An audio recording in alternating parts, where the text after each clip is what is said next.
Hello everyone. My name is Ünver Rüstem and I'm a lecturer and postdoctoral fellow at Columbia University.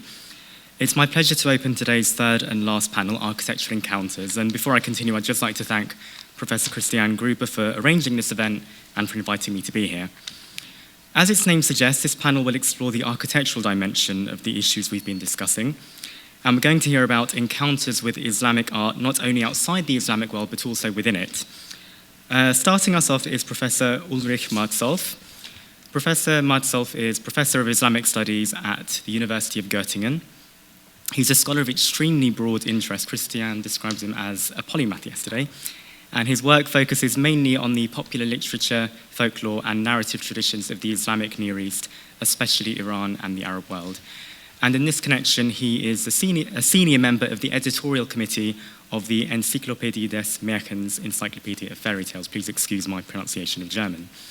Luckily for us, his interests also extend to visual and material culture, and he's worked on such topics as printed Islamic books and their illustrations, as well as Shi mural art. He has a truly staggering number of publications to his name, and I'll limit myself to mentioning just two of them here. First is his 1992 book, and again, excuse my pronunciation, Arabia Ridens, die humoristische Kurzprose der frühen Adab-Literatur im internationalen Traditionsgeflecht, which explores the worldwide spread and impact of medieval Arabic anecdotes. And second, his 2001 monograph, Narrative Illustration in Persian Lithograph Books. A number of Professor Marzolph's articles deal with Orientalism, mainly as it pertains to the reception of Islamic literature. And today we're going to have the honor of hearing him speak about another kind of Orientalism in a talk entitled Coffeehouses, Public Baths, and More, German Architecture in the Oriental Style. So please join me in welcoming Professor Marzolph to the stage.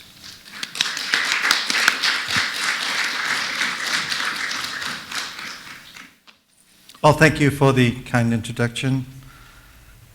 You'll notice a slight but decisive change of title. It's not anymore Coffeehouses, Public Baths, and More, but it's and Mosques. So you'll see why. Let me begin by thanking our indefatigable colleague, Christy Gruber, for organizing the present symposium Encounters with Islamic Art in conjunction with the exhibition Doris Duke's Shangri-La, Architecture, Landscape, and Islamic Art on view at the University of Michigan Museum of Art, and of course for inviting me to participate. For me, it is a special pleasure to revisit Doris Duke's Shangri-La in the exhibition, since in fall 2012 I had the opportunity to enjoy Shangri-La's hospitality as a scholar in residence, a research stay that counts among the most memorable experiences of my professional life. And at this point, I guess I could barely resist the temptation to introduce a slide showing my breakfast table against the ocean. In introducing my lecture on German architecture in the Oriental style, I should mention that, in contrast to the symposium's other speakers, my main research area is Muslim folklore and popular literature. Since my particular expertise relates to the field of narrative culture, I tend to see the human existence as structured by narratives. In other words, I am prone to see a narrative wherever I look, behind and in the most diverse phenomena of culture, including, for the present purpose, Orientalist architecture in Germany. Consequently, I propose to discuss the story of German architecture in the Oriental style as a narrative of alienating fantasy in which, to put it simply, the quotation of external forms leads from highly meaningful metaphors to merely decorative ornaments. I admit that it was a challenge to find my way in an unfamiliar field of research, and I gratefully acknowledge my profound indebtedness to a number of specialized publications on Orientalist architecture, above all Stefan Koppelkamp's German book Der imaginäre Orient, exotische Bauten des 18. und 19. Jahrhunderts in Europa, that's the Imaginary Orient, Exotic Buildings of the 18th and 19th Century in Europe, published in 1987, and the second book, Nebahat Avcolu's Turkery and the Politics of Representation, 1728 to 1876, published in 2011. While I learned a lot on architecture from these and several other publications, my main interest remains the cultural narrative connected to the buildings that I will present in some detail. In other words, why were those buildings constructed and what is the message they aim to convey? Orientalist architecture in European countries such as England, France, and Italy encompasses numerous structures mimicking or quoting buildings from China, India, and ancient Egypt. In Germany, Orientalist architecture relates primarily to the world of Islam and particularly to the architecture of Ottoman Turkey, since the Turk for a long time was the synonym for the Muslim other. If we leave aside the contemporary architecture of the Muslim communities in Germany, a discussion of German architecture in the Oriental style is more or less tantamount to assessing a phenomenon of the past. The heyday of Orientalist architecture was a period that began in the middle of the 18th century and faded out at the beginning of the 20th century.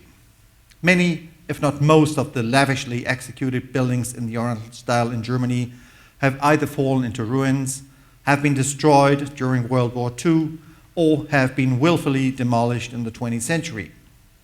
Most of the synagogues in Germany, many of which are built in the Oriental style, have been destroyed during the November 1938 pogroms in what the Nazis cynically labeled the Kristallnacht, the Crystal Night. One of the few surviving examples today beautifully renovated is the new synagogue in the Berlin Oranienburger Straße. This building was constructed in 1859-66 by German architect Eduard Knoblauch, who took a major part of inspiration from the Alhambra in Granada. Gone are virtually all of the former coffee houses, whose fanciful Orientalist architecture invited notions of leisure and entertainment. The Turkish coffee house, a tent-like structure in Wolfenbüttel, constructed in 1838-39, did not last for long due to the ephemeral nature of its building materials. The Arab Café in Düsseldorf, constructed in a mixture of Egyptian, Persian, Moorish, and Indian styles in 1895, was demolished in 1911.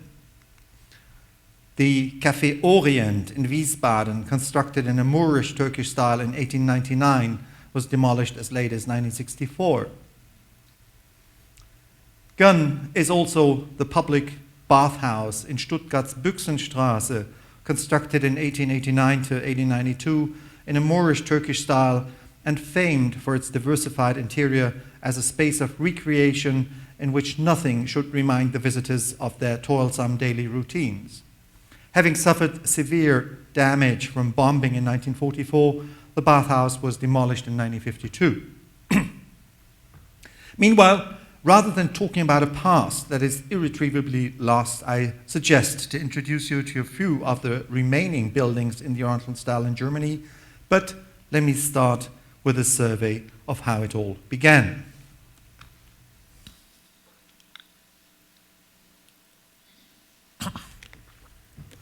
Discussions of the introduction and spread of Orientalist architecture in Germany begin with a vision of a global British Empire as first staged in a landscape garden. The supreme representative of the English landscape garden is Kew Gardens, located in Surrey, adjacent to Richmond Gardens by the Thames. Kew Gardens, conceived between 1731 and 1762 by Frederick, Prince of Wales, and his successors, are best known for their collection of exotic buildings. These buildings were designed by Sir William Chambers in a variety of styles, including the classical Greek and Roman, Gothic, Chinese, Moorish, and Ottoman styles. And what you see here is a view from on the left side, the Alhambra, then the big pagoda, and in the far right you see the mosque. Probably the most impressive building, and this one is still preserved today, is the Chinese pagoda of almost 50 meters height. Previous scholarship has largely tended to regard the array of exotic buildings as a kind of fantasy land, intended to enhance the beauty of the gardens and to excite in the breast of the visitor sensations of pleasure, surprise, and astonishment. In particular, the somewhat frivolous presence of the Turkish mosque in the vicinity of the Chinese pagoda enticed scholars to view the gardens as a sightseer's Mecca. In her detailed analysis, Nebahat Avcıoğlu argues that Kew Gardens are more, in fact much more, than an exotic delight. She rather sees them as projecting a universal view of the world in miniature, mainly with an architectural repertoire that was both inclusive and distinct. Abandoning what she calls the inseparable bond between exoticism and frivolity, Avcıoğlu reads the garden structures as an attempt to gain legitimacy by sharing the visual language of power with the older empires. In particular, the Ottoman Empire, that since the defeat of the Ottoman armies at the end of the 17th century had turned from a serious military threat into a source of inspiration, was reflected upon for its multi-denominational qualities, autocratic rule, and dynastic longevity.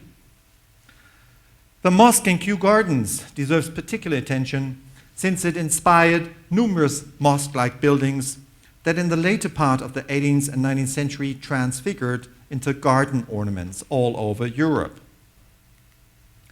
Architect William Chambers obviously derived the inspiration for his vision of the Turkish mosque from architectural drawings in the tremendously influential contemporary work Entwurf einer historischen Architektur by Austrian royal architect Johann Bernhard Fischer von Erlach in 1721, that was first published in English as a plan of civil and historical architecture in 1725.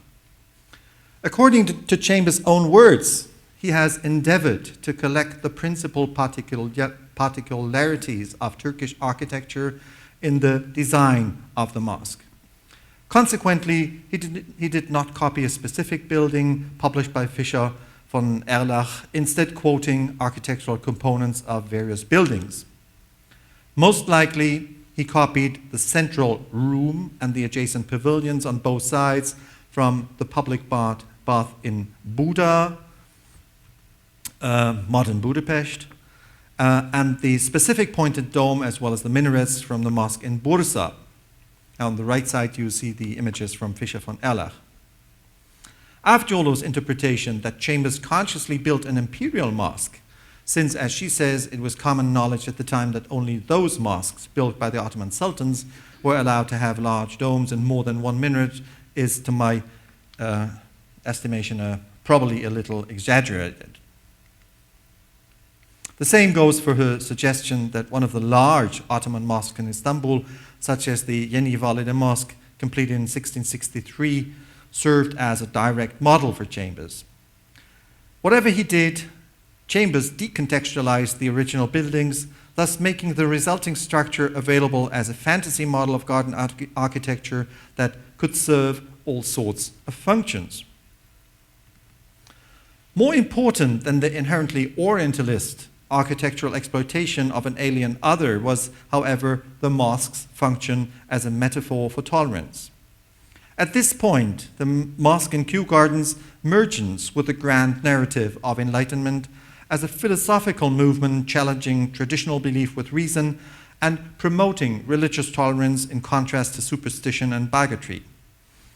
Even though Europeans possessed sufficient knowledge about North African or Persian buildings, the mosque was designed in the Ottoman style as a conscious acknowledgement of the policy of religious tolerance reigning in the Ottoman Empire.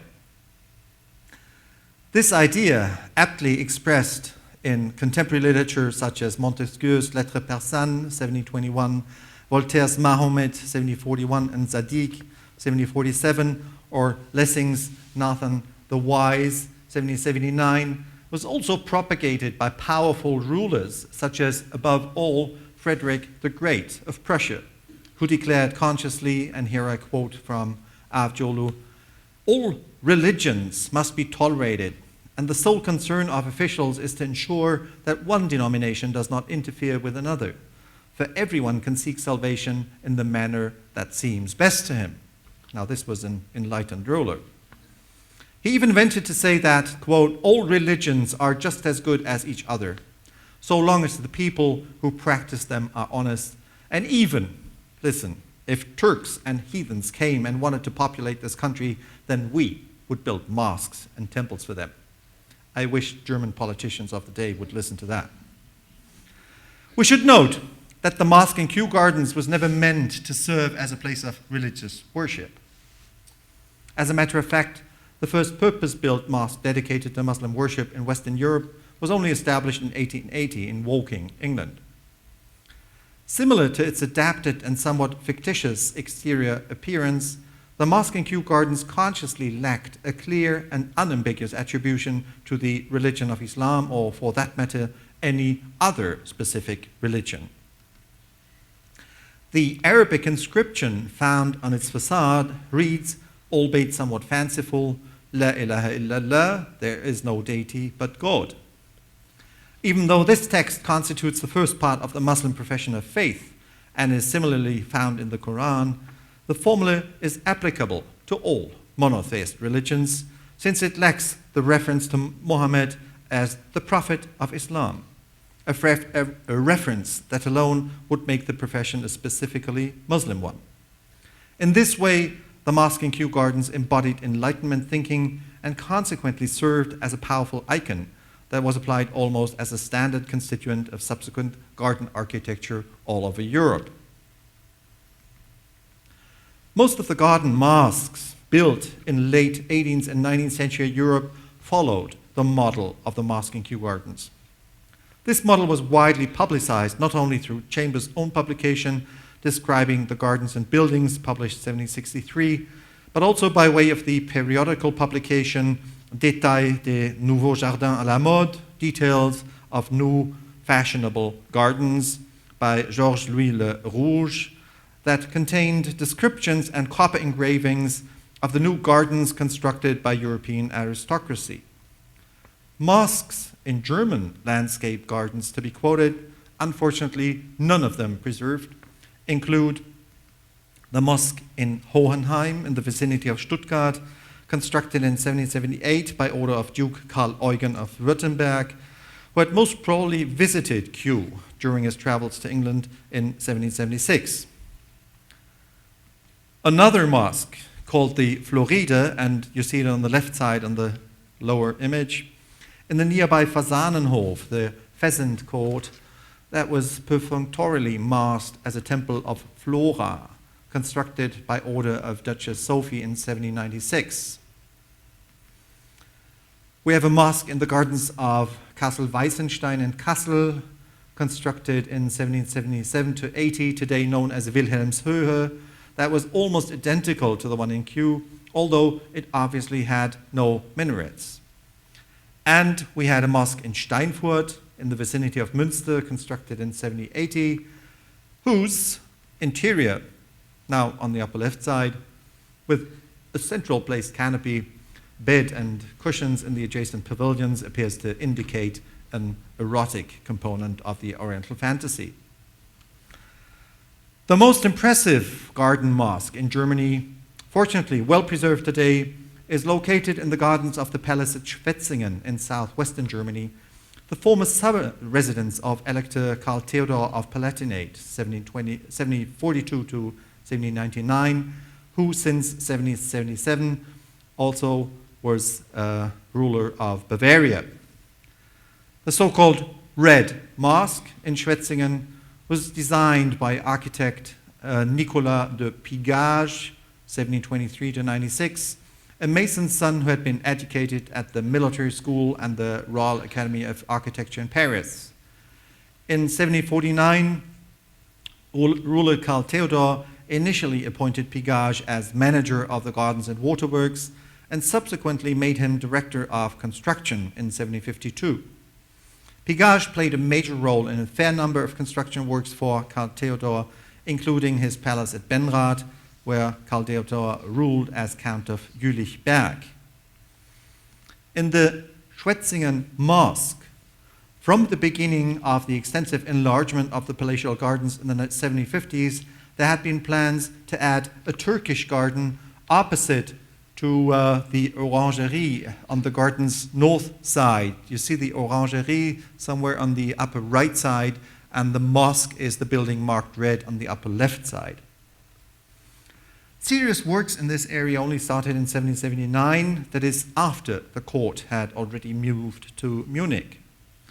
By 1781, the cloister, together with the small added pavilions, had been completed, but it took until 1795 to 96 to complete the whole structure, resulting in a central octagonal building with a high dome, sided by smaller rectangular annexes with inner domes on both sides and rounded walls leading to the two minarets. Again, the mosque in Kew Gardens inspired the builder, who during his visit to England in 1776 had probably visited Kew Gardens himself. Meanwhile, in terms of external appearance, the Schwetzingen Mosque betrays a startling semblance to another building already depicted in Fischer von Erlach's Entwurfs that was built following his plans in 1716 to 37. The building the Schwetzingen Mosque quotes is the monumental Karlskirche in Vienna, with its centrally placed high dome and two adjacent towers of about the same height. Fischer von Erlach had conceived the Karlskirche as a harmonious quotation of two major constructions in Byzantium and Rome, that is the Hagia Sophia and Trajan's column, thus evoking the idea of Habsburg Vienna as a third Rome. While the towering columns obviously emulate minarets, the Schwetzingen Mosque reverted the towers to their original meaning. The Schwetzingen Mosque is probably the most controversially discussed Orientalist building in Germany, since Pigalle combined elements of a Muslim mosque, such as the dome, the minarets, and the adjacent courtyard, with Baroque and to some extent Chinois attributes to constitute his own peculiar vision of, quote-unquote, the Orient.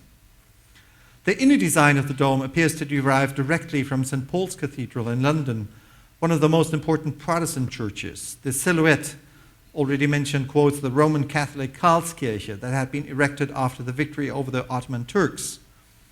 The large courtyard that in a mosque would serve as the mosque's entrance is surrounded by a Christian cloister to the back of the building's main entrance, and the cloister's ephemeral construction with wooden lattice walls, as well as the tent-like roofs of the pavilions, appear to quote contemporary Chinois garden architecture. Consequently, the Schwetzingen Mosque at first met with profound disapproval on the part of contemporary critics. The critics took particularly offense in the lacking relation of the mosque to its surroundings and the apparently haphazard conglomerate of adjacent buildings, such as the Temple of Mercury that faced the main entrance of the mosque on the other side of the lake, mirroring the mosque's facade. On the map on the left, you see the mosque as number 14 and the Temple of Mercury is number 15. Friedrich Schiller, who apparently visited Schwetzingen in the 1780s, even declared a taste that jumbled mosques and Greek temples in a colorful medley as quote-unquote barbaric. And yet again, similar to the mosque in Kew Gardens, only a diligent and analytic assessment arrives at a balanced evaluation of the many layers of meaning embedded in the Schwetzingen Mosque. As a striking feature, the building's facade, as well as the interior of the dome section and the gates of the courtyard, are adorned by ornamental fields carrying inscriptions in Arabic, most of them together with a German rendering. The Arabic is sometimes faulty and the graphic representations of the letters is clumsy, features probably indicating that the inexperienced plasterer copied the inscriptions from a book. 20 out of the 23 inscriptions have been argued to derive from early publications of Arabic aphorisms and popular sayings, such as Friedrich Rostgaard's Arabum Philosophia Popularis, the popular philosophy of the Arabs, a book published in 1764. Besides the word Allah appearing 8 times in a cartouche on top of the aphorisms in the basement of the domed hall, and you can see it here in the small blue circles, appearing 8 times in a cartouche on top of the aphorisms in the basement of the domed hall, the only direct allusion to the religion of Islam is contained in the centrally placed inscription on the mosque's facade, where it should correctly read, and those of you who know how to read Arabic will notice the mistake, it should correctly read, La ilaha illallah, there is no deity but God, notably in this case without a German translation. You might remember that we've already encountered this inscription being the first part of the Muslim profession of faith on the facade of the mosque in Kew Gardens. Again, the profession's second part, that alone would turn it into profession of being Muslim, is conspicuously lacking. The other inscriptions in the domed hall or on the backside of the building are maxims lacking a specifically religious connotation that offer themselves for general application without provoking disapproval even from agnostics. And I'm reading to you the Arabic and the German, and the English translation is on the bottom of the image. So it says, here for instance, قلب الأحمق في فمه ولسان العاقل في قلبه. Der Tor hat das Herz im Munde, der Weise die Zunge im Herzen. Al-Wahda achyar min mu'asharat as-su. Einsamkeit ist besser als böse Gesellschaft. Oh, Al-Hadith min fidda was sukut min dahab. Reden ist Silber, Schweigen ist Gold. In contemporary culture, maxims such as these were not only available for students of Arabic, but had also been publicized widely in books such as Les Paroles Remarquables, Les Bons Mots et les Maximes des Orientaux, remarkable sayings, witticisms, and maxims of the Orientals, translated from the Arabic, Persian, and Turkish and published in 1694 by Antoine Galland, who is better known as the translator of the 1001 Nights into French. Books such as Galland's Paroles Remarquables constituted popular reading matter for the contemporary aristocratic elite, who used the maxims not only to display their erudition, but moreover to demonstrate a truly humanist and enlightened attitude that would encompass knowledge from no matter what sources, as long as it would speak to the elite of virtuous characters in pursuit of wisdom. 2 inscriptions placed inside decorative panels on the gate facing the adjacent gardens are exceptional, and that no close matches are found in the classical collections of Arabic aphorisms. One of them reads, لأجل الورد تسقى الشوق. Wegen der Rose begießt man die Dornen. And the other, في أيام السيف كن للنملة النظير. In den Sommertagen sei der Ameise gleich. The latter probably alluding to the popular fable of the ant and the cricket. These maxims reminded the readers of the monkish precept ora et labora, pray and work, while the maxims facing the cloister admonished them to contemplate their status in solitude. A substantial part of the published analysis concerned with the Schwetzingen Mosque has gone into the fact that, while to all external appearance the building is a place of worship, it does not possess the standard features of a Muslim mosque. In particular, the Schwetzingen Mosque lacks the mihrab, that is the semicircular niche in the wall of a mosque that indicates the qibla, or direction of prayer towards Mecca, nor does it have the facilities for the performance of the ritual cleansing, the wudu, or a minbar, that is a pulpit for preaching.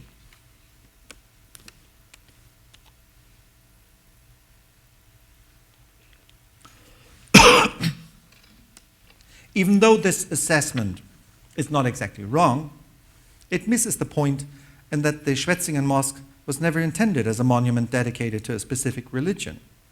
Quite to the contrary, and in the same way as the mosque in Kew Gardens, as well as its numerous copies all over Europe, the contradicting elements in the Schwetzingen Mosque combine to visualize the idea of a great temple that unites all the world's great religions, a temple of philosophy, knowledge, and wisdom that exemplifies the grand narrative of religious tolerance and equality. The importance attached to this project by the enlightened ruler Karl Theodor is obvious from the enormous amount of 120,000 guilder that he spent on constructing the Schwetzingen Mosque, even though he had already moved his official residence to Munich. In this manner, the Schwetzingen Mosque is also a monument for the absent ruler that documents and preserves his ideals for posterity. At the end of the 18th century, the paradigm of the mosque was firmly established as a leitmotif for the exotic architecture of European landscape gardens. With the dawn of industrialism in the early 19th century, both the original imperial claim of Kew Gardens had been forgotten, and the Enlightenment vision of the mosque as a metaphor for religious tolerance had lost its relevance. While the interest in the mosque as a garden ornament had faded, the paradigm of the mosque itself as the quintessential Oriental building remained. Although still built in the likeness of a mosque, the former ornamental buildings now gained specific functions for which the outward appearance served but as a wrapper, vaguely quoting its forgotten former meanings. Two buildings in 19th and early 20th century Germany are particularly noteworthy here. The first is the Potsdam Mosque, actually a building adjacent to the River Havel, housing the powerful steam engine driving the station that pumped water from the river to operate the large fountain in the palace gardens of Sanssouci. Following the request of King Frederick William IV, the building was constructed in the manner of the Turkish mosques, with a minaret serving as chimney. The pump station was designed by Ludwig Persius and built by Martin Gottgetreu in 1841-43 in a style qualifying as late classicism inspired by Moorish architecture. The building is constructed as a complex of cubic blocks of various height, whose most obvious visual feature are the colored bands of alternating white and red bricks, the latter framed by borders in light green. The minaret emulates models from Mamluk Cairo. In a period when the general interest for Orientalist garden architecture was fading, the interior decoration of the building attracted greater attention. In the Potsdam pump station, for instance, the capitals of the columns quote those in the Lions Court of the Alhambra, and the arches are inspired by those in the great Mosque of Cordoba. On the left side, you have a drawing from the pump station, and on the right side, the comparable parts from the Alhambra and the mosque. As a side remark to the Potsdam Mosque, we should note that this mosque is not to be confused with another nearby building constructed by the same architect, known as the Babelsberg pump station. This building is constructed in the likeness of a Norman castle, while the minaret-like tower again betrays an Orientalist influence. The second important building to be mentioned, the Jenitze in Dresden, is one of the last major monuments of architecture in the Oriental style in Germany. Constructed in 1907 to 1909 by Martin Hamich, the building housed the Jenitze cigarette factory owned by Hugo Zietz. Resulting from its convenient rail connections to the Balkan countries, Dresden had developed into a center of German cigarette manufacture and into a major transfer site for Oriental tobacco since the 1860s. As the building Zietz had been using since the establishment of his company in 1886 had become too small, he acquired property immediately adjacent to the railway track leading to Dresden main station, where he installed the new building of his cigarette factory as a major element in his advertising policies. Subsequently, the building became the signet of his company and was produced on all kinds of advertising materials, particularly for his famous brand Salam Alaikum. As for the building's prominent cupola, the Jenitze's architect closely followed the proportion and construction of mosques and royal tombs of Mamluk Cairo, in particular the tomb of Mamluk ruler Khairbek. Meanwhile, the Jenitze's cupola consists of a steel construction with inlaid colored glass. The large minaret serving as a chimney is adorned by alternating layers of red and white bricks that also quote Mamluk models. The smaller minarets with their pencil tip tops are inspired by minarets dating from the Ottoman period and serve as ventilation shafts. The monotonous rows of windows of the massive main building is somewhat loosened by the diversification of various forms of round, pointed, and cloverleaf arches. Having been severely damaged by bombing in 1944, the Yenisei was only reconstructed in the original form in the 1980s. Today, besides offices, it houses a discotheque, a bistro, and a restaurant in the large room beneath the glass cupola that is also used as an attractive ambience for special events of Oriental storytelling. Now, to conclude my survey of German architecture in the Oriental style, it goes without saying that my presentation has been consciously selective. The historical coffee houses and public baths in Germany were linked to a specific contemporary notion of an quote-unquote Oriental atmosphere as the quintessential expression of leisure, and their disappearance bespeaks a radical social change.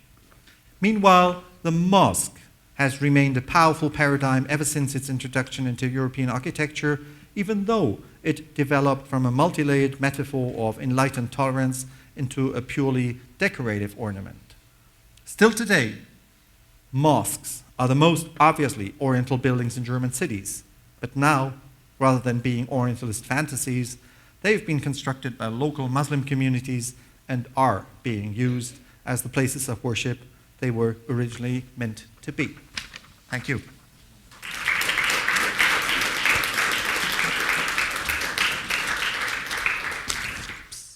Thank you for that excellent presentation.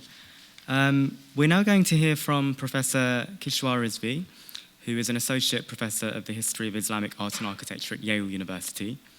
She too is a prolific scholar whose work transcends traditional disciplinary lines. She is perhaps best known for her scholarship on the representation of religious and imperial authority in Safavid Iran, which is the subject of her 2011 book, The Safavid Dynastic Shrine, History, Religion, and Architecture in Early Modern Iran. She's also written on issues of gender, nationalism, and religious identity in modern Iran and Pakistan, as well as co-edited the volume Modernism and the Middle East, Architecture and Politics in the 20th Century. Her latest book project, which is in the process of completing, and for which she was selected as a Carnegie Foundation Scholar, bears further testament to her interest in questions of modern Islamic visual culture and is entitled The Transnational Mosque, Architecture and Mobility in the Contemporary Middle East. And today we're going to have the honor of hearing Professor Rizvi speak on a paper in connection with this topic, and the paper's called A History of One's Own, Islamic Architecture in the Service of Nation Building. Please join me in welcoming her to the stage.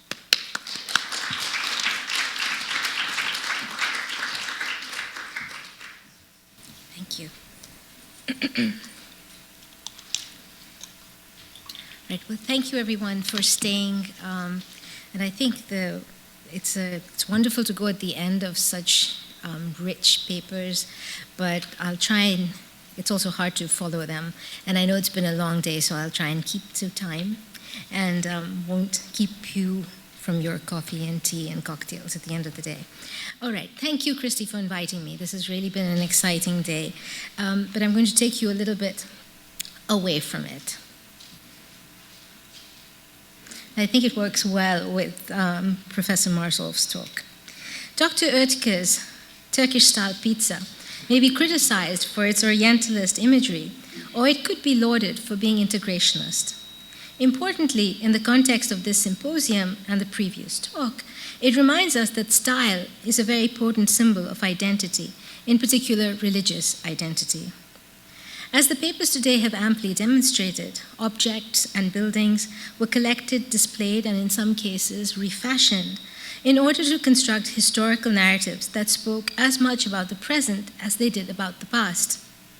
In my talk, I'd like to move the discussion to the contemporary Middle East to address ways in which Islamic architecture has been reconceptualized once more in the service of new political and social realities. And of course, as I was talking to my colleague earlier, I don't usually use the term Islamic when we're talking about anything after 1918. So that term obviously has to be parsed and questioned, and I think a lot of us have been doing that all day.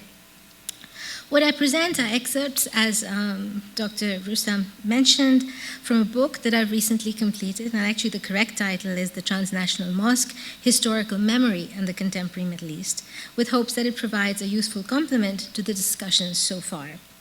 My focus in the book is on state-sponsored mosques that I argue utilize historical style in complex ways to promote diplomacy and their visions of nationhood. So I'm going to be talking about a very particular kind of contemporary architecture of the mosques, not a survey, it's not a general sort of comment on it.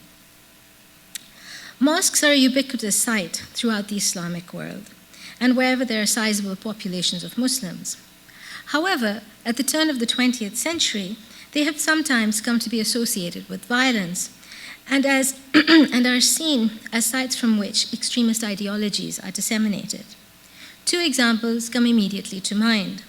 The first is the Grand Mosque in Mecca, which was seized in 1979 by a group of dissidents who claimed the apocalyptic arrival of the Mahdi, the divine guide, who is believed to inaugurate the Day of Judgment.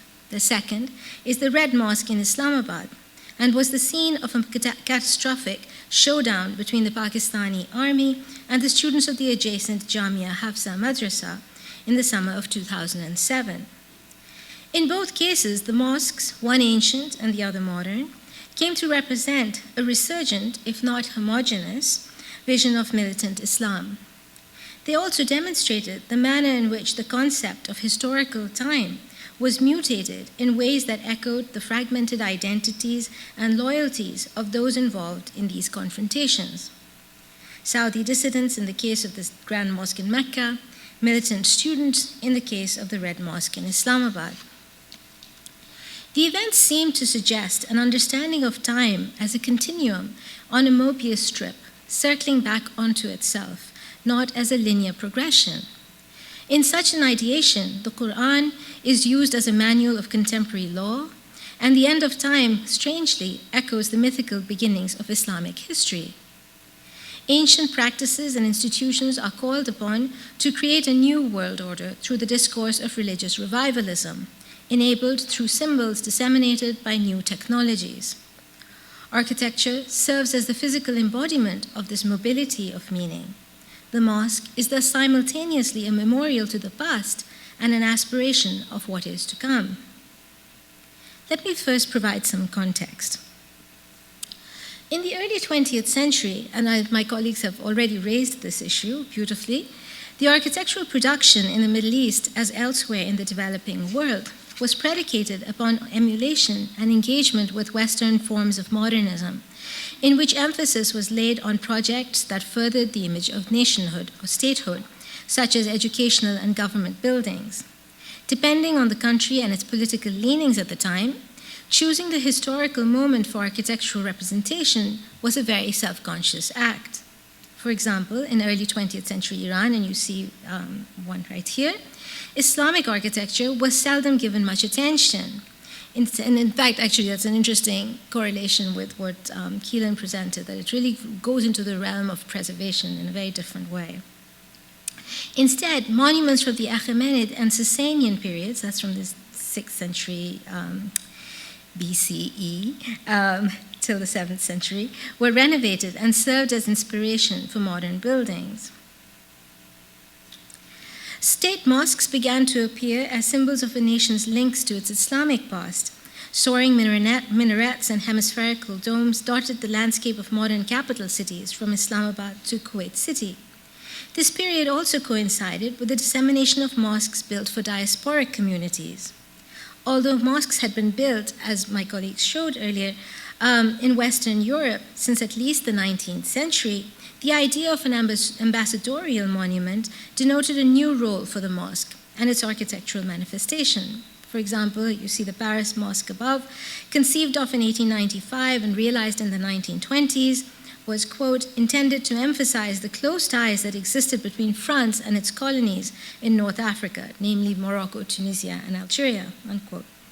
In contrast, the Islamic Center in Washington, D.C. was completed in 1957 through the patronage of a group of ambassadors from Muslim countries that came together precisely for this project. Mosques such as these were incorporated into the rhetoric of nationalism, representing countries as well as communities of belief. Now, you can also at this time think of the heritage industry that begins to really take off mid-century with institutions such as the World Heritage, foundations of UNESCO, and so on. That was exemplified more recently in the case of Cairo, where Fatimid architecture is being renovated not just by governmental agencies, but by Ismaili Muslims based in Mumbai and Geneva, that recognize the monuments of this period as part of their own transnational heritage.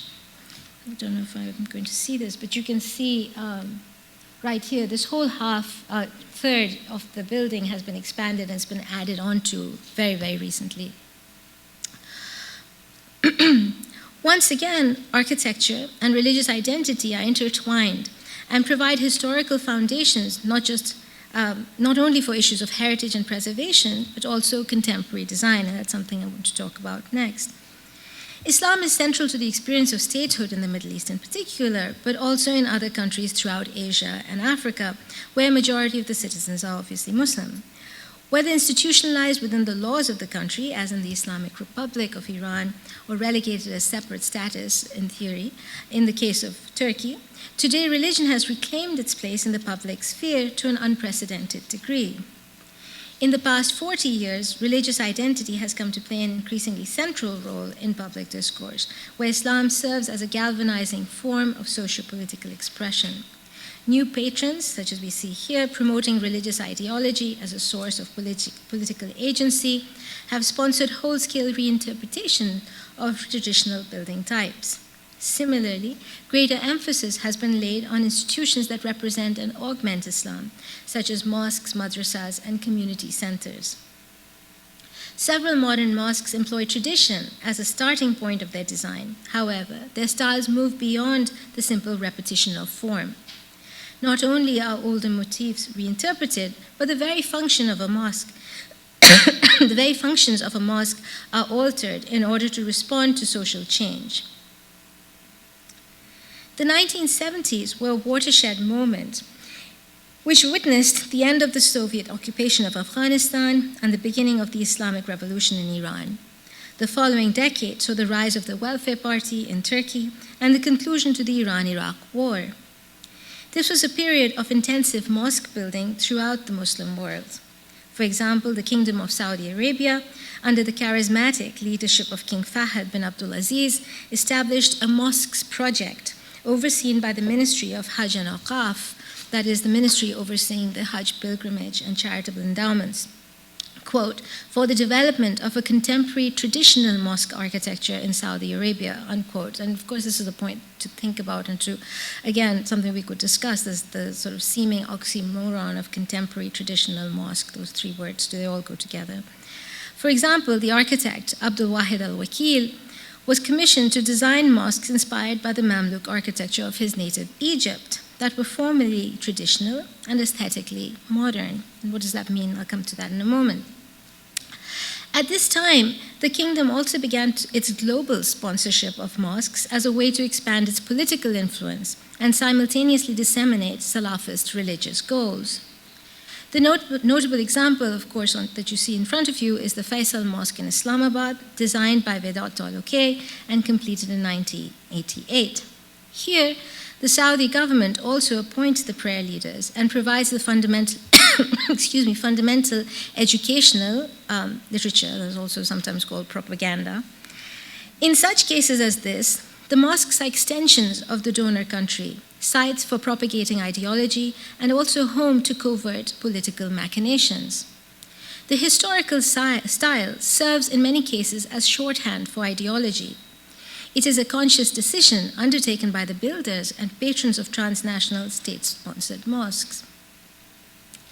The construction of these grand mosques and their ambassadorial counterparts in the 1980s coincided with the rise of postmodernism, giving credibility to their historical references. Historicism thus gained legitimacy through global trends in postmodern architecture, which revitalized classicism as an antidote to early 20th century modernist attitudes towards design and aesthetic. That is, for the proponents and practitioners of postmodern architecture, and here, of course, the American architects Michael Graves and Robert Venturi really stand out, the style served as a critique to the mechanistic and impersonal architecture of their predecessors, turning instead towards the cultural context of form, which was seen as rooted in familiarity and traditionalism.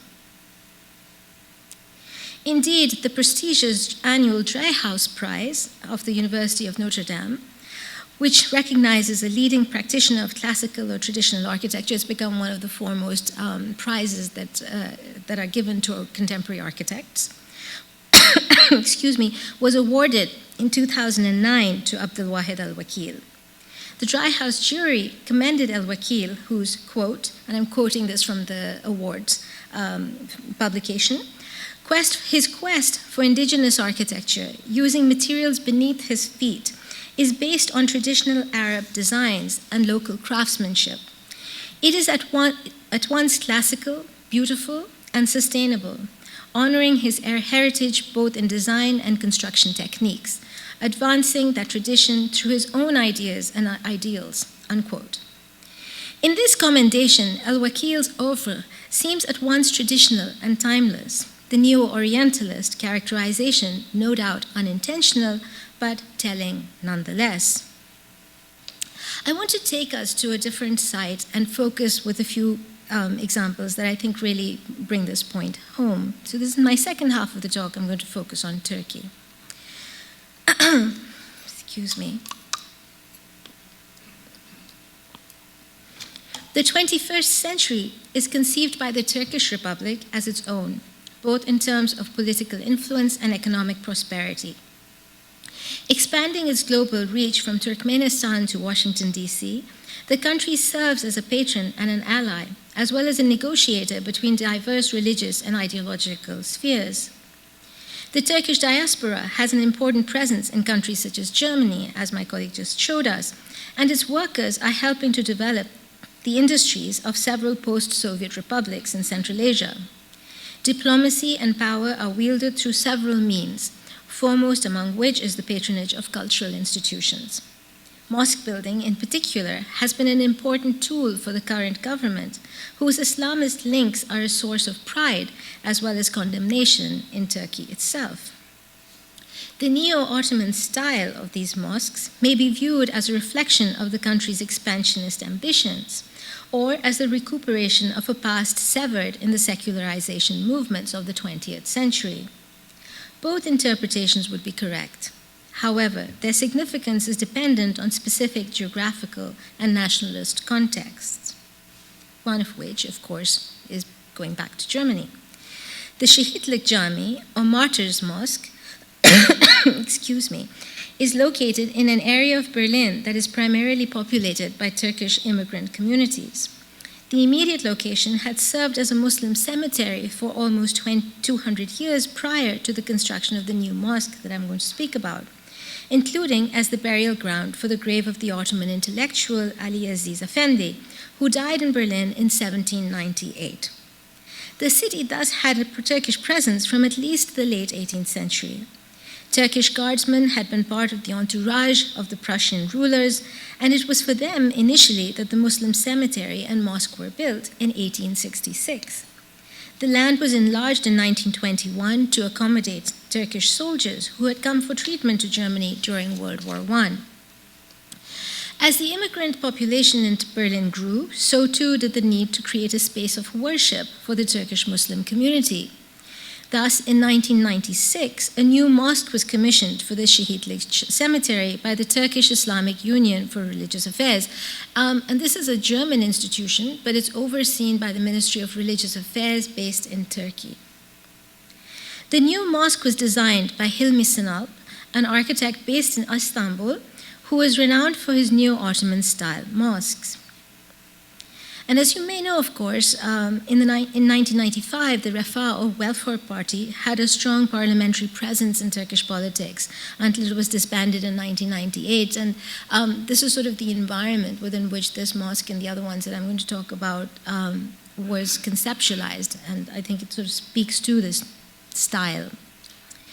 Those of you who have been to Istanbul will find the resemblance with Turkish Ottoman architecture striking, if a little disturbing.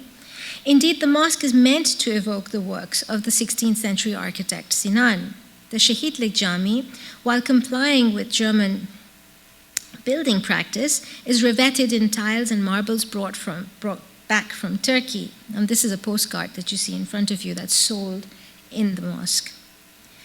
The dome covers the traditional centralized prayer space, its drum perforated by windows to bring in natural light. The minarets are in the so-called pencil form that typifies the Ottoman period, with striations on the sides that accentuate their slender height. An overhanging eave and graceful portico shelter a pair of stairways which lead up to the prayer hall, which is right here. Ornately carved wooden doors remain open at the entrance, their deep geometric patterns echoing the decorative motifs found inside. There's actually a really funny story about these doors because they were assembled in Turkey and they have inlaid ivory in them. But when they were being brought to Germany, they had to be held up in customs for a very long time because there's a very strong law against the transfer of contraband materials, such as the ivories. Nonetheless, they made it, and they are now in Berlin.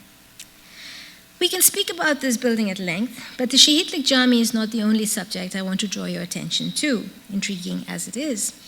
Rather, I'd like you to note that in 1999, when the foundation was being laid for this mosque, the architect Hilmi Sinalp was completing two other mosques, both of them are underwritten by the Turkish Ministry of Religious Affairs. And I'll ask your forgiveness if you feel like you're in some sort of a Groundhog Day situation, where the same images reappear again and again.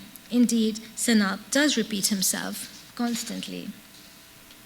His first international commission was actually in Ashgabat, where the Ertugrul Ghazi Jami is located. This mosque, in the capital of Turkmenistan, is named after a 13th century figure, the father of Osman Ghazi, founder of the Ottoman Empire.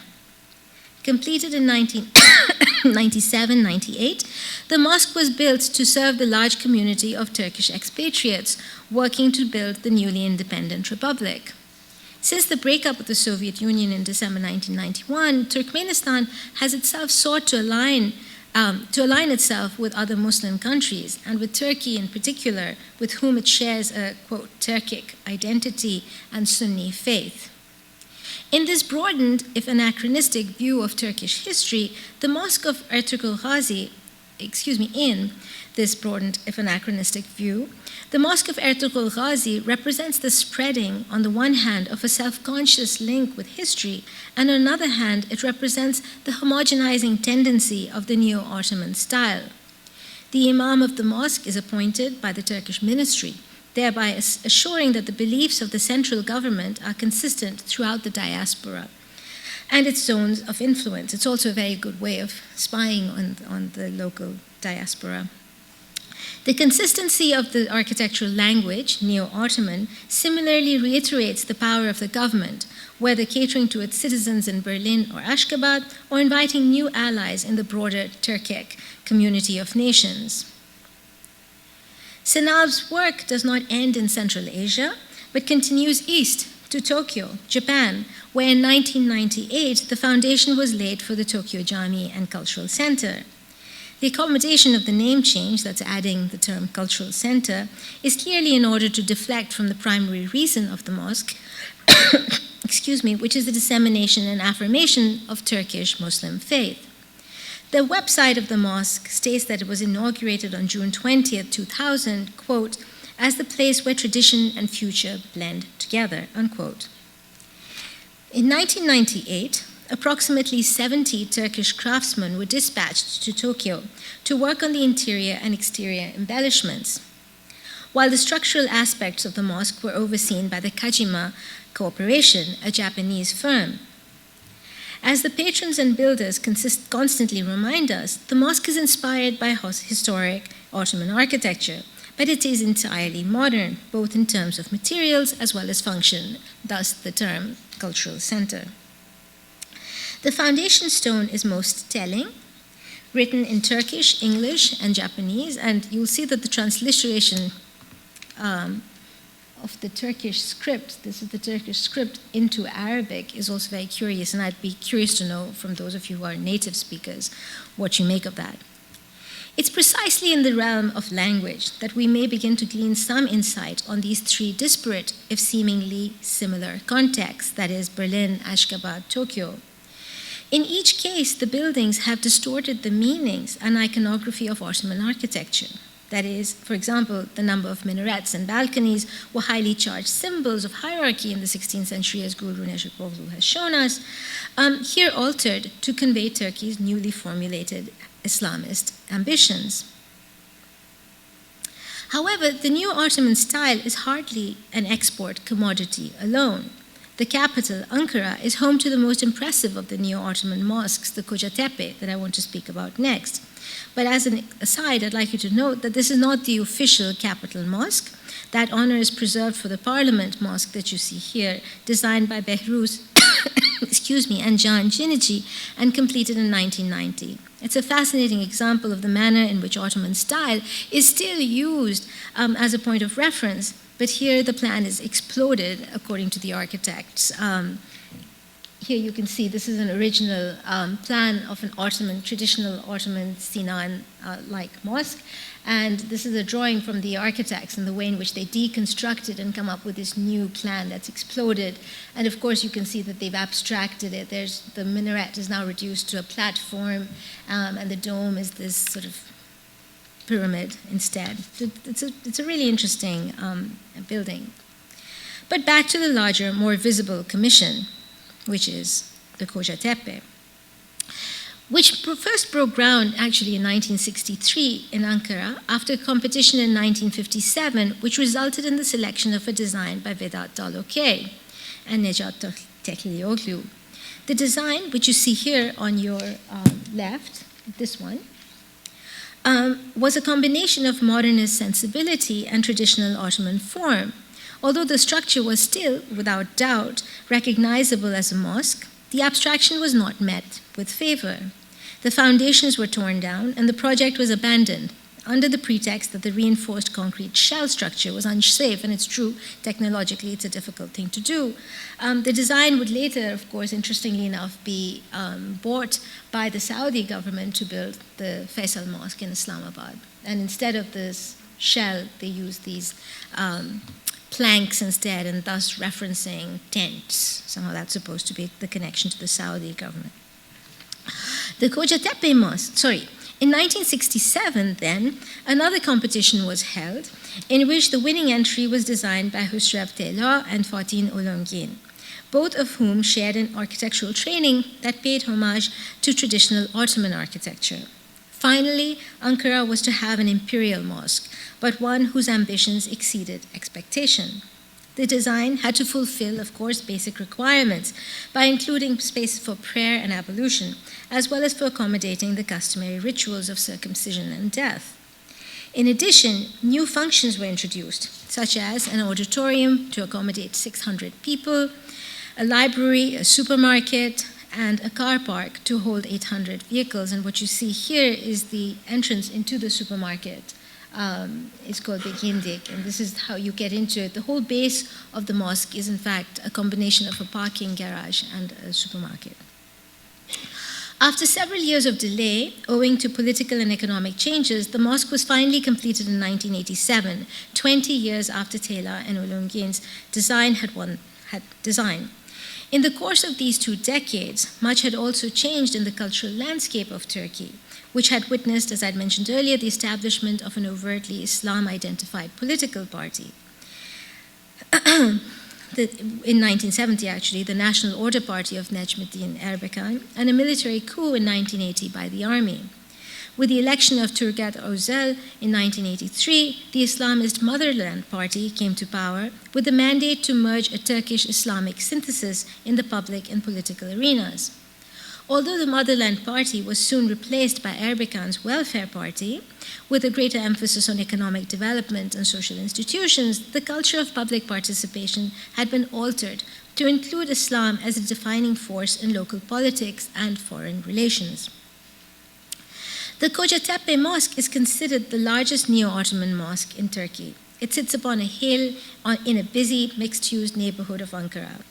For the supporters of the Islamist turn in Turkish politics, the mosque represents, quote, a product of 20th century technology merged with 16th century sense of beauty, unquote. Yet for the mosque's critics, the design is aggressively traditionalist, and the project is viewed as a missed opportunity for the monument to represent Turkey's modernity.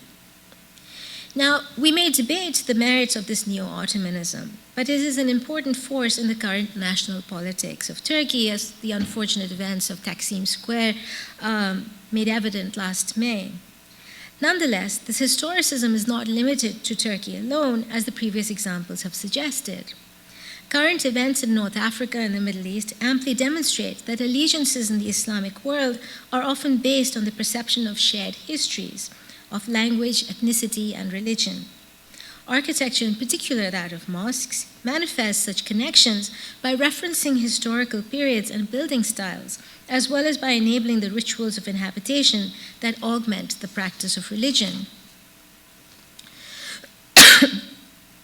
Thus, architecture emerges as the repository of historical consciousness, serving as it does to both monumentalize belief and situate it within particular geographical and ideological sites. Although a building like the Kocatepe Mosque may have a singular physical location, it will arguably reference places far removed from Ankara and moments remarkably distant from the date of its construction. This mobility marks contemporary practice and subverts ideas of regionalism and nationalist styles that have pervaded the discourse on architecture in the 20th century. So, to conclude, the mosques I presented to you serve to illustrate the complex and multivalent discourse that revolves around the concept of statehood. At the center of this discourse is the issue of historical memory. As the editors of a recent volume of Public Culture have noted, and I quote, "The performance of history in the present has suffused public life and the media, and it spills into legal debate and policy formation. In this regard, the role of representational art forms is significant," unquote. Architecture may be included as a representational art form, as an object of creative expression, but also as a space of inhabitation, wherein the performance of history is monumentalized and also literally enacted through civic and devotional rituals. The design of contemporary mosques is an amalgam of forms, one that merges the past with the present and the traditional with the technological. It's an important resource for the study of social and religious expression and how a culture defines itself through the act of building. In the medieval and early modern periods, monumental congregational mosques were built as symbols of a ruler's power and imperial authority. In the past century, they've come to be viewed as representations of nationhood, and they help locate the place of religion in modern society. National mosques are seen as symbols of a country's historical past and its ideological present, that are meant to communicate the centrality of Islam in the public and private lives of the citizens. The emphasis on historical style permeates almost all of the transnational state-sponsored mosques discussed today. The stylistic accent is not simply an attribute of postmodernity or a cynical reference to the past. Instead, the need to monumentalize different periods of Islamic history capitalizes on the zeitgeist of Islam at the turn of the 20th century, in which, as I'd mentioned earlier, backward glances appear to provide direction and serve as inspiration for communities and governments seeking a new vision for the future. The historicism also comes at the heels of a revivalist moment in world history, which is witnessed in the rise of fundamentalist movements from Asia to the Americas, from Christian communities to Hindu ones. Nostalgia and theological revivalism are the fundamental motivations for the historical turn in transnational mosques. They come at a time of deep social upheaval and economic possibility. Popular taste, too, has turned towards traditional forms of dress and spatiality. It would be incorrect to call this taste a move towards the familiar, as modern forms of inhabiting the world are possibly a more likely context for many urban dwellers in the Middle East. Nonetheless, the broadened public sphere has allowed for the revival of tradition to be a strong force in social change. What will be the lasting legacy of this historical turn remains to be seen. Thank you.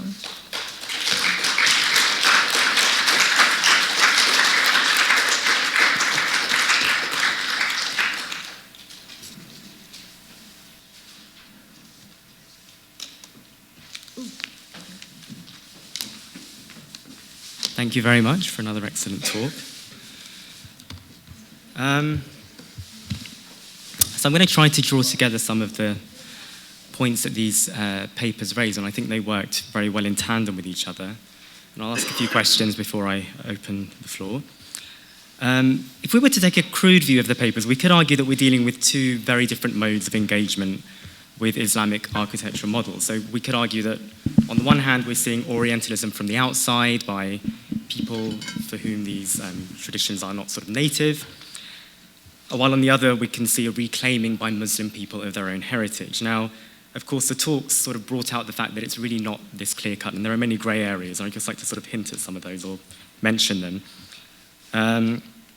Professor Marzolph began by showing us some synagogues, and that's very interesting to me because clearly they're being built in that style because there's believed to be some meaningful association between the Jewish people and a sort of Middle Eastern origin. Now, is that something that the Jewish patrons of these buildings themselves desired, or was it something that the German architects sort of imposed on them? So that's an interesting grey area where one can see in the 19th century sort of meaningful kind of Orientalism going on in German synagogue architecture. It's also interesting to note that at the same time you had that kind of melange of Ottoman and Moorish styles going on in 19th century Germany, you had the same thing going on in Istanbul itself. You had the same kind of Orientalist architecture going on in Istanbul itself. So that, again, shows us that the two cases aren't so distinct, perhaps, as they may seem.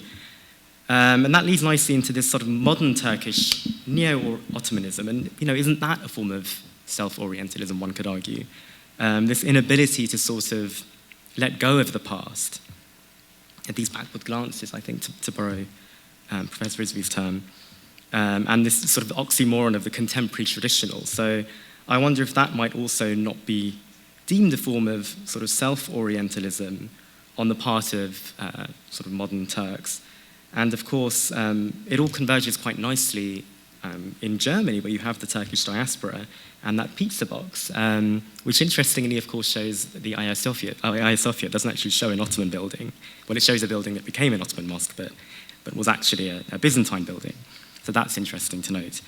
And something else that, of course, brings the two talks together, I think, or to sort of sum up maybe, is that with both, we're dealing with the co-opting of historical Islamic styles by parties who arguably don't, in either case, even if they're Muslim, don't really have any direct connection, one could argue. I mean, there's a great deal of time and distance between the architecture of Sinan and these modern revivals of it. And there's the Ottoman architecture itself went off in a very different direction in the 18th century. So this is in no way sort of continuation of a living tradition. It's a very conscious and, one might argue, artificial return, which already happened once, actually, at the beginning of the 20th century with Kemalettin Bey, so it's interesting to see that happening again.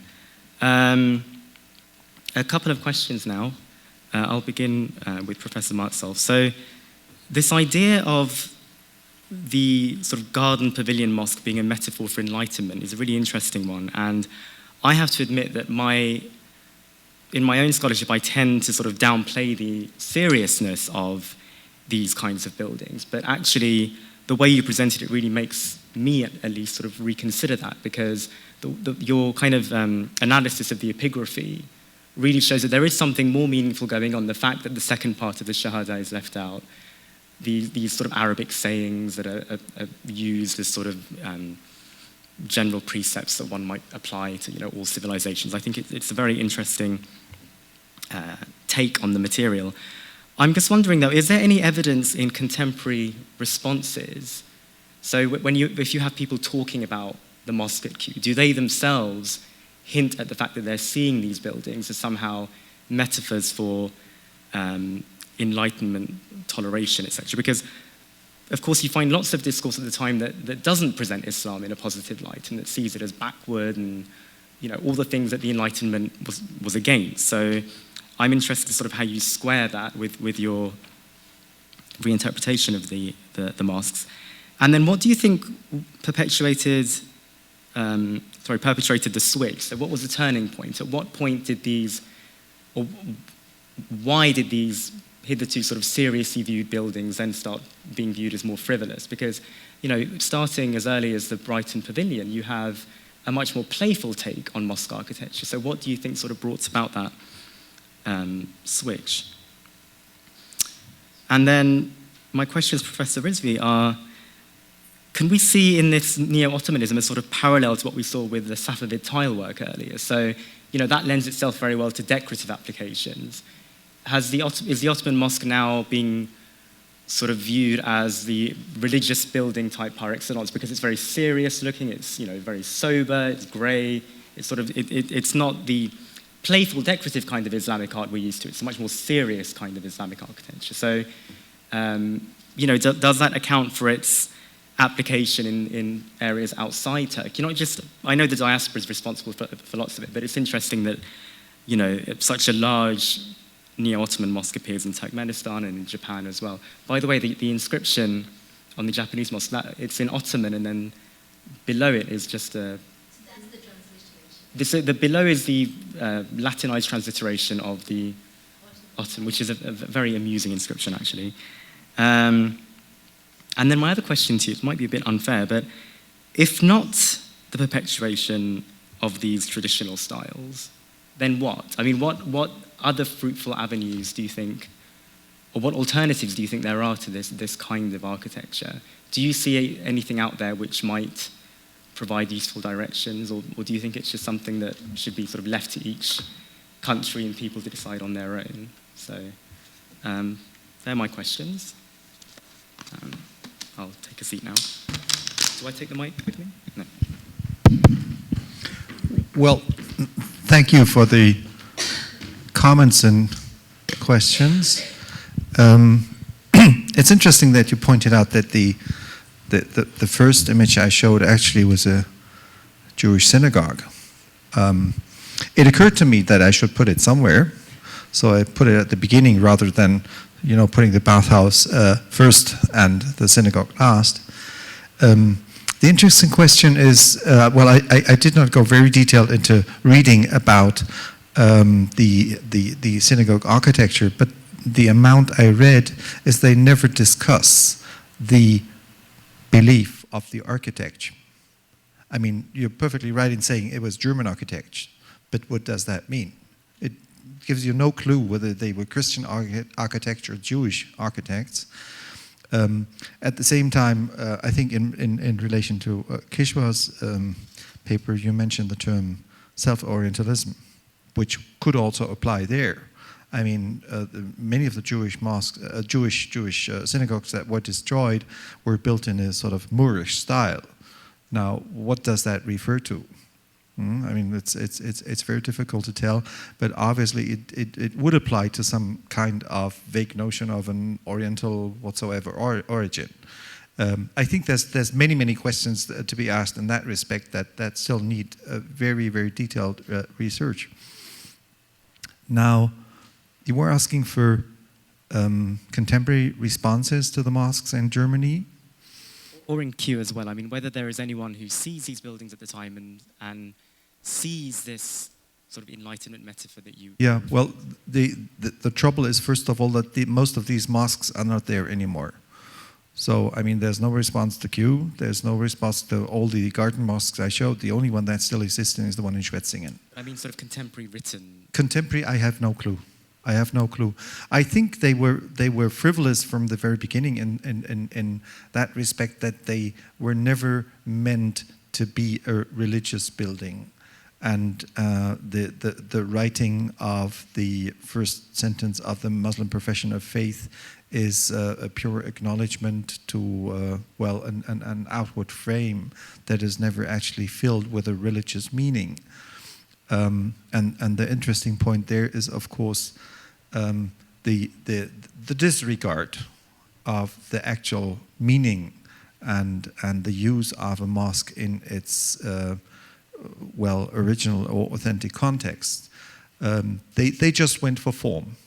And they did the same with the Chinese pagoda, they did the same with the Alhambra. They would not attach a pure religious meaning to that. And probably, I mean, the most frivolous manner in using these buildings was when you would use it as a place for secret meetings or whatever, you know. And again, we have not much of an idea what the garden mosque's interior looked like. Most of what we know is the outside. I think you asked as well when they were used in a more frivolous manner, whether one could say that.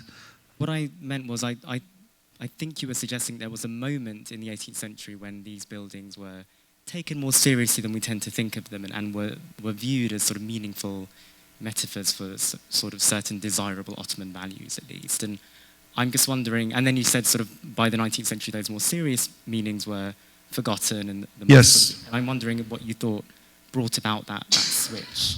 Well, I think it's just more or less the intellectual development.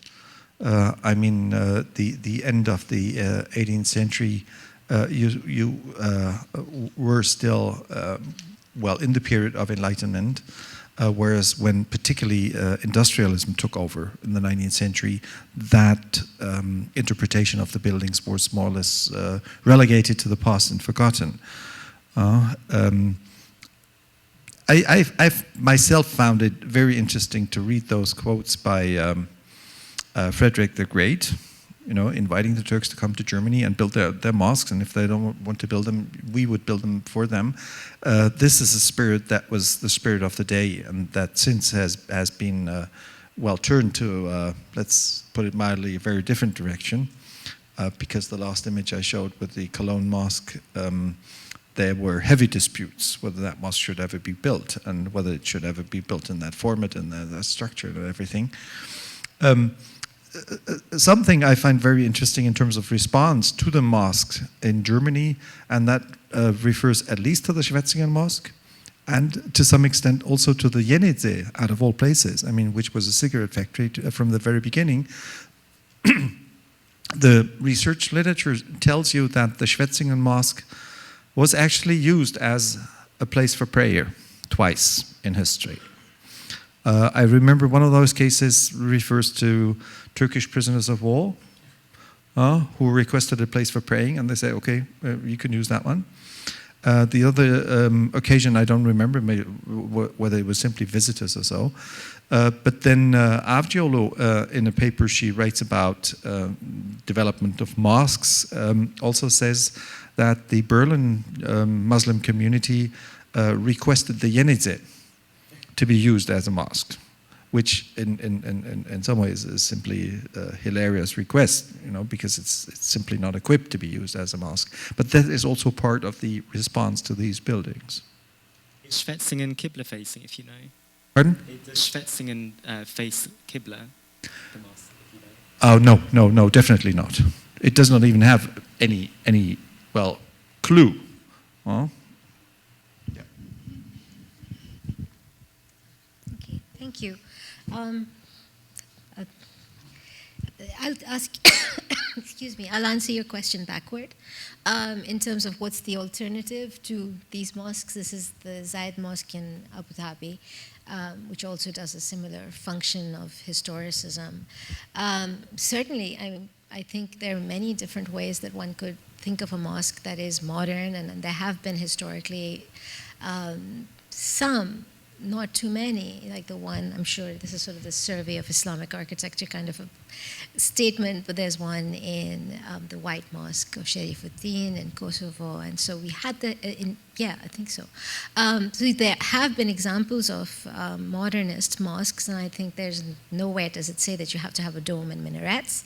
But I'm really interested in the way that since the 1980s, that has not been an option. And I think Renata Holo and Hasnuddin Khan in their survey of modern mosques, contemporary mosques, make a similar observation in which they note that since the 1980s, we really have this traditionalism seeping in. I'm sort of focusing on one fragment of what they were looking at. They look at all types of mosques, community buildings, and those that are sponsored by local patrons and so on. But I'm really interested in the state-sponsored mosques. And for that, I mean, all of the mosques that I showed in the Neo-Ottoman style were all sponsored by the Turkish government. So they're not local diasporic community mosques at all. They have been paid for and designed in Istanbul, in Üsküdar, no less, by Hilmi Sinalp and his firm, to then be sent out to the provinces, actually very similar to what Sinan was doing. So in fact, the name of the firm is Hassam Mimarlik, so it's like the court architect. So we're reinventing this idea of a neo-Ottomanism. And I think Keelan actually brought this up in her talk, that it's not just a pan-Islamic thing where Safavid architecture is being used, but it's also being instrumentalized very particularly by the Iranian sort of Persianate, sort of Shia world.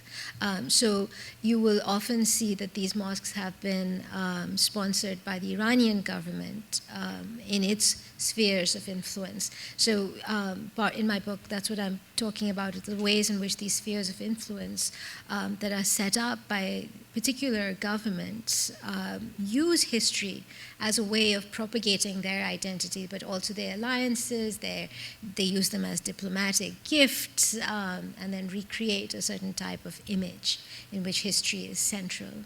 Or ethnicity actually might be another way of thinking of it. Interesting actually to consider how, and I don't know the answer to this, how contemporary churches are built. You know, if you have modern churches being built here in the States, have they been built in styles, whether neo-Gothic or sort of, I don't know.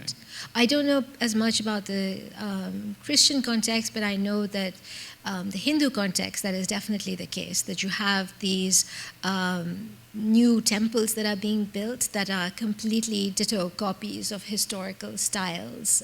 So they're really literally recreating the past, again, in modern materials. Outside India or inside India or both? Both. Both. In New Jersey, for example. Yeah, definitely. And the other question? Oh no. Yeah, I answered I'm them sorry, both. you did in one. Two in one. Two in one, a twofer. Okay, so let's open the questions up to the floor. So, Christy? Thank you so much for both papers, and I have a question for each of you. For Uli first, when I look at some of these monuments, especially Dresden, that building looks a lot like the Freemasons temple in Indianapolis. And there are many such Freemasonic temples across the United States which are built around the same time. And what I find fascinating there is that in those temples you have a kind of deism, a kind of enlightened Eastern philosophy, mysticism, where Muhammad is even painted in murals and he's receiving the enlightenment of this sort of non-sectarian, all-encompassing monotheistic vision. So I'm wondering, in that case, whether you're seeing in these structures that have witticisms and philosophical nuggets of truth, maybe an indication of theism and the notion that maybe philosophy or philosophical mode of thinking might have been born in the East, and whether then the mosque might come to represent that kind of theistic philosophy which you find at the same time in the Freemasonic temples of America. Well, I would say that certainly applies to the Schwetzingen Mosque, yes. And I think that's part of the big discussion. I'm surprised to hear that the Dresden building reminds you of a Freemasonic temple in the United States, because the Dresden building has I mean, no link whatsoever to religion, whether it's theistic or whether it's enlightenment or whatever. It's purely an industrial building. Interestingly enough, it's a very special industrial building, and the owner had a very liberal concept of working for his period, because you remember the glass cupola that was actually used as a recreational space for the workers. The workers had fixed hours, they had rooms to rest, they had rooms to, well, in modern terms, to work out or whatever, you know. So maybe in that concept of designing the working space, there is some liberal or, for that matter, enlightened thinking reigning in the background. But otherwise, I can't see it anywhere. And then for Kishwar, since you brought up the events of Gezi, I was wondering if we could take the narrative up to the AKP, so up to the present day in Turkey, because as we've seen all the way up to today, the AKP has really leveraged the Ottoman-style mosque, and it's planning this mega mosque on Çamlıca, in the hill in Istanbul, which has caused a major outcry as being anti-environmental, that it's going to destroy one of the last green hills in Istanbul. And the same was true, as you mentioned, in Taksim, with Erdogan floating this idea that he was going to build a mosque potentially larger, I suppose, than Hagia Triada, which is in Taksim, the Greek Orthodox Church. And much of the anti-AKP discourse has been also anti-mosque in some sense, and it's the anti-AKP vision of the mosque which Erdogan refers to as orta halli, or sort of mediocre, because he uses neo-Ottoman structures as a readily understandable sort of populist mode of Islam, because we don't want any of these strange, fancy, deconstructed, modernist structures. We're not these elite folk who build in this fashion. So it's purposefully retrogressive and consciously mediocre as an anti-elitist form of architectural propaganda, to which, of course, those on the other side of the ideological spectrum counter, well, this is nonsense. It's Islamist and it's non-eco-friendly. So I'm wondering what you would have to say, not just about that case, but if you're seeing across the board any discourses that are anti-mosque across the Islamic world. So I don't. I think you sort of brought up the point. You sort of described the situation really well, and I was going to just go back to an image I had of Erdogan actually standing in front of the Mimar Sinan mosque that has been built. It's a new mosque. It's in Üsküdar, and it's meant to look like it's his new sultanic mosque. In fact, that's the point they make, is that it's a new sultanic mosque in Üsküdar.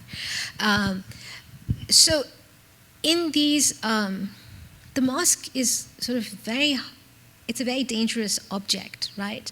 So if you criticize it, you become sort of, oh, you've lost your own tradition, you've become westernized. So, there are lots of ways in which the supporters of an Islamist turn, or those who are sort of using religion as a form of political agency, can sort of slap back at the critics, right? That you've become, it's the secular modernists in Turkey that who are the ones who are sort of anti-religion, and that's why it's easy for Erdogan to then reconceptualize it as a populist. This is what the people want. This is who we are. This is our tradition, and so on. But as Ünver said, actually there's a huge break between this type of Ottomanism and the 16th century. A lot happened in Turkey between then. So I think the discourse against mosques is not really often against mosques, it's against style, right? It's the style of the mosque. So nobody is really criticizing whether you have the right to make a mosque or not, but what kind of image you make. And it's interesting, and thank you, Uli, for putting up the image of the Cologne Mosque, which was a huge competition. It's also sponsored by the Turkish government as a way of showing that, oh, look, we can be modern.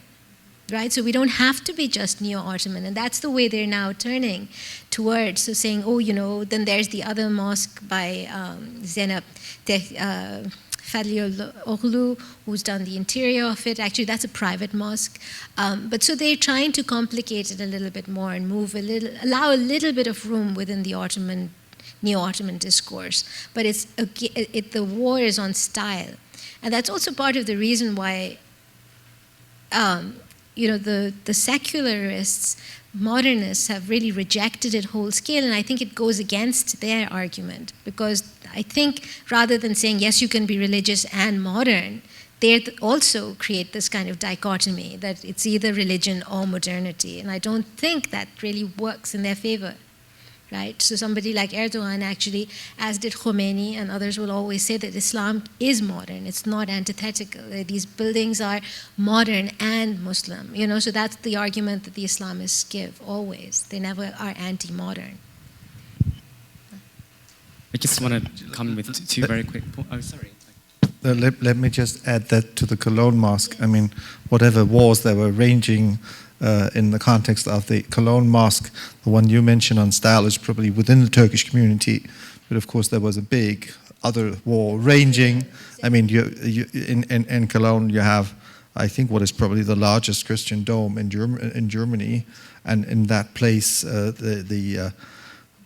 certain parts of the population really made a big crisis against the building, whichever style it would have been.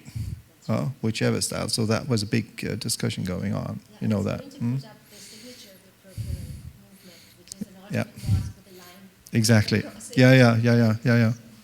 Okay. I was going to say, to pick up on the Freemasons and their lodges, there's also the Shriners, of course, here in the States, who very explicitly sort of pay homage to this sort of Eastern mysticism, and they wear fezzes and all this stuff. And then to sort of respond to your point about the objection being to style rather than to the mosque per se, I think that's borne out by the fact that the objections to the bridge that's been proposed as well, which also sort of partakes of this horrid style and has been objected to on purely stylistic grounds. Thank you to both of you for really great papers, and I have two short questions for each of you. Kishwar, I really appreciated the particularism that you brought out as far as, even though one can look at these as sort of Neo-Ottoman or Neo-Orientalist mosques, that you really need to create a kind of a distinct vocabulary and context in order to understand them. But one thing, and I know you didn't have time to do this, is that the style, or there's an inside in it too, right? I mean, you've really focused on the outside, right? And so I was wondering, what does the inside do that also then may confirm this new historicism or this new historical turn? And to Ulrich, I was wondering if, in order to understand the Schwetzinger Mosque, maybe it would be helpful as far as meaning making is concerned to understand the conception of these gardens that Theodor was engaged with. But from what I understand, many of these 18th century gardens in Germany, right? So that then there's a vocabulary and there's a particular kind of, I guess, an imaginary around these gardens. Where does this mosque then fit in? You mentioned the Temple of Helena, but what else is going on there that this mosque is one of the symbols of many? Thank you. Thank you for that question, because I didn't have time, like you said, to go into the interiors of each of these. But again, maybe staying with the Ottoman context, they are all very, very traditionalist on the inside as well as the outside. Kocatepe, of course, is different because of its base. The supermarket, which looks like a mall or a supermarket anywhere in the world. But once you come into the mosque, you've entered into this historical no place, right? You've come into it has the same particular kind of a mihrab. It has a particular kind, and there are design firms that specialize in this type of calligraphy that is employed by the Turkish government, but also, interestingly, they actually have a global practice. So they're also doing Neo-Ottoman style mosques in Beirut. I don't know if any of you know of this one. This is the Mohammed El Amin Mosque, which is supposed to be like the Sultan Ahmed. They call it the Blue Mosque, but it's actually only blue because the dome is blue. But there, the patron is not the Turkish government, but the Saudi government. And that's a really interesting sort of way in which the Saudi government does this. So why would they build a Neo-Ottoman mosque is a really good question. But once you enter inside, you are in this space of any place, right? So you could be in Ashgabat, you could be in Tokyo, you could be in Ankara, you would be in this space, this historical space, and what does it do to your perception and where you think you are? It actually does transport you in a very interesting and strange way. Thank you pointing to the concept of garden, which of course is essential for understanding the mosques in landscape gardens. Now there's a lot to say about the garden concept as it started in Kew and as it was transported to many, many other places. Just to sketch that vaguely, and I think some of that I mentioned in the talk, a true landscape garden with that international scope would have needed a building, at least from China, a building alluding to India, a building alluding to Muslim Spain, a building alluding to Greek antiquity and all that, a building alluding to the Middle Ages, like reconstructed or perfectly new constructed ruins of the Middle Ages and all that, just to make the claim of truly wide-ranging international assessment of the world may come true. And part of that landscape garden concept was the mosque, which, well, funnily enough, one should say, in most places disappeared after a while, because when the claim was not valid anymore, the concept vanished, the fashion for the mosques vanished. At the same time, the Schwetzingen garden is a very interesting, let's say, intermediary between the concept of the landscape garden as alluding to Kew and lots of other concepts of gardens. If you look at the map of the Schwetzingen garden, you'll find an English garden, you'll find a garden with apple trees, you find a garden where people could actually grow plants. You find a French garden, you find a Renaissance part of the garden. So it's a very, very curious mixture, and somehow the mosque appears to be even an outdated quotation of a concept that was not really valid anymore. All the more so since the ruler who commissioned the mosque never lived in that palace anymore. He moved to Munich. So this is clearly the end of that concept in Germany.